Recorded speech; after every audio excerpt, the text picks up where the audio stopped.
problem text in the entire Bible. There is no other text, no other what we call a pericope. A pericope is a set of verses clumped together that create either a story set or a lesson set. So this is a pericope, 28 verses 16 through 20. There is no other pericope in the entire Bible that has created more problems in the history of Christianity than Matthew 28 verses 16 through 20. This is the Mac Daddy of problem texts. This is it. This is what has come to be known or has been dubbed by Christianity as, you probably know this, as the Great Commission. This is, in essence, the very last thing that Jesus said before he ascended into heaven. It is the last thing he said to his disciples, and it has essentially become the mission statement of Christianity for the last 2,000 years. That our task is to go, therefore, and make disciples of all nations. Go, make disciples, teaching them all I have commanded you, and baptizing them in the name of the Father, the Son, and the Holy Spirit. 4 things. Go, make disciples, teach, and baptize. And this text is at the core of even the different denominations that consider themselves evangelical. Evangelical means eu, the Greek eu means good. Angele is angel, good news, good messenger. That we are going out into the world to teach, to disciple, to bring good news, to baptize. This is the problem text. This is the one.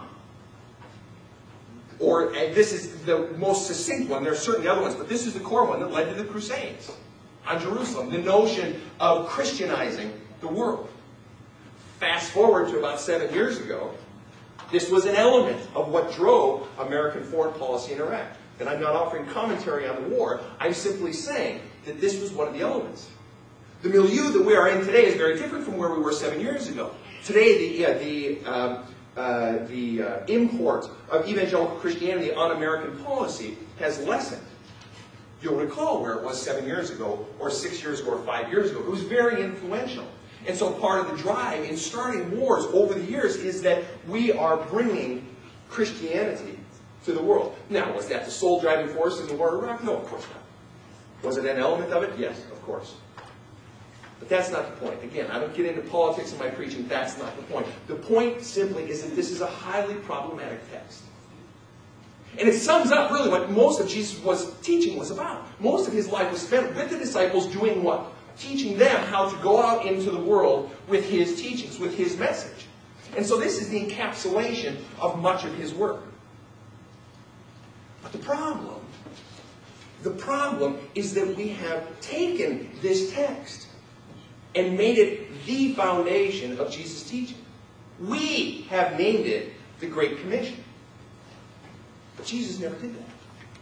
Jesus never called this his Great Commission. In fact, Jesus called something else his Great Commission or his Great Commandment. And you know what it is. It's from Matthew 27.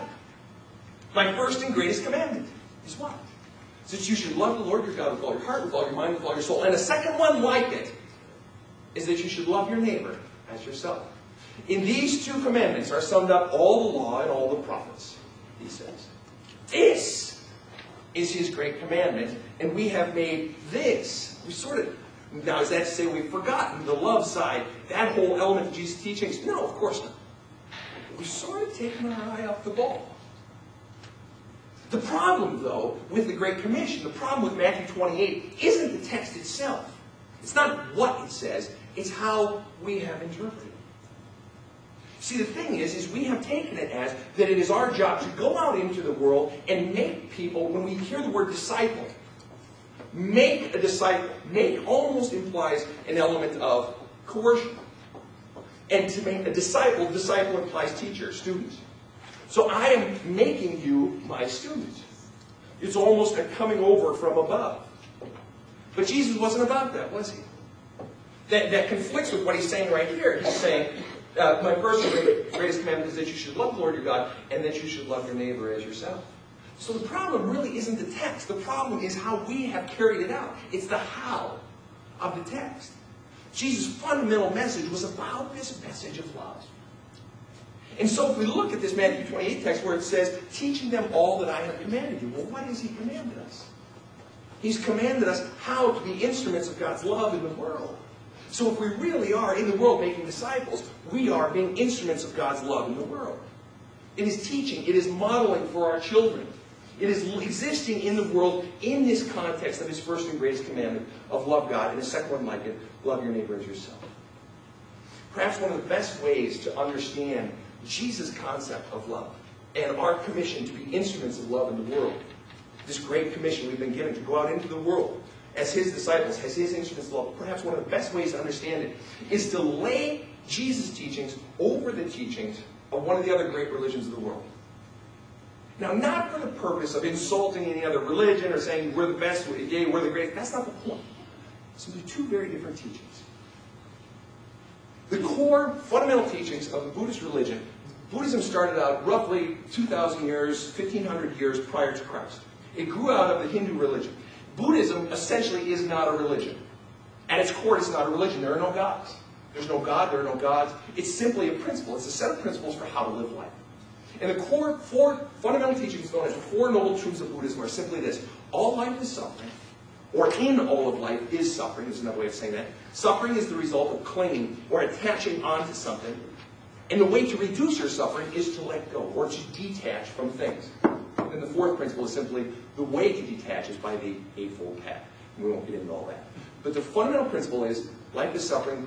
The reason we suffer is because we cling, we hold on to it, we attach.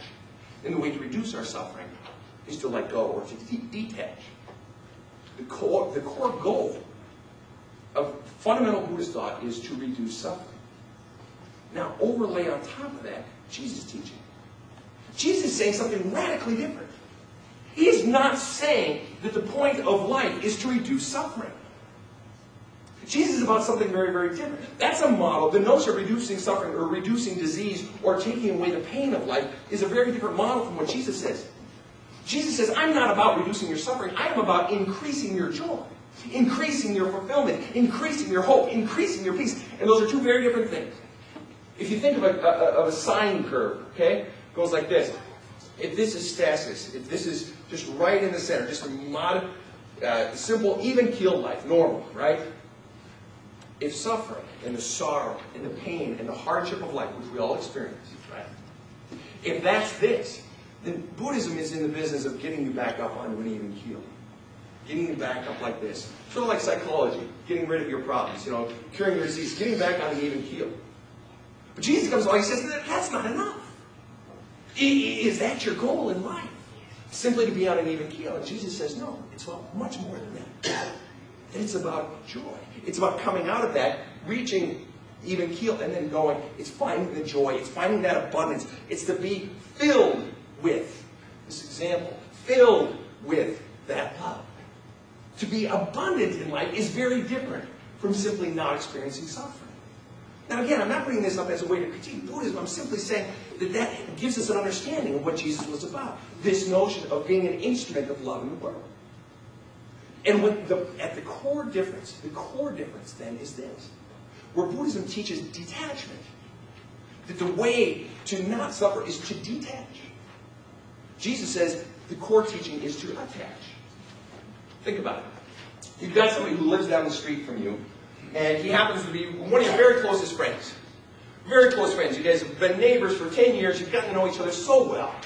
And he's just your go-to guy. He's your closest friend. Or if you're a woman, maybe it's a woman friend or something along those lines. And you get news one day from him. You happen to be down talking to him, and he says to you, I just found out my job's transferring me to Seattle. It's your closest friend. And what do you experience? Well, of course, you're happy for him, but guess what? You're sad, aren't you? You're sad because this is someone you care about, someone you depend on, someone whose life you are intertwined with, someone you are attached to, and now they are departing. Now, of course, you'll still be friends and stay in connection, but it hurts. Now, think about it. You've got another guy down the other end of the street who you've only met once. Nice guy, whatever. His name's Bob. He's a good guy. But he found out that he's going to be transferring to Costa Rica. Wish you well, Bob. Hey, it's been cool knowing you, whatever. Does it hurt that Bob's going to Costa Rica? Not really. Why?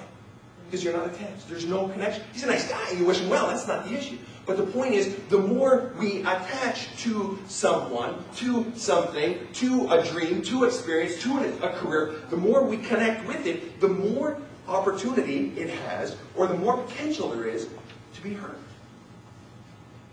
So you get that. So what Pointe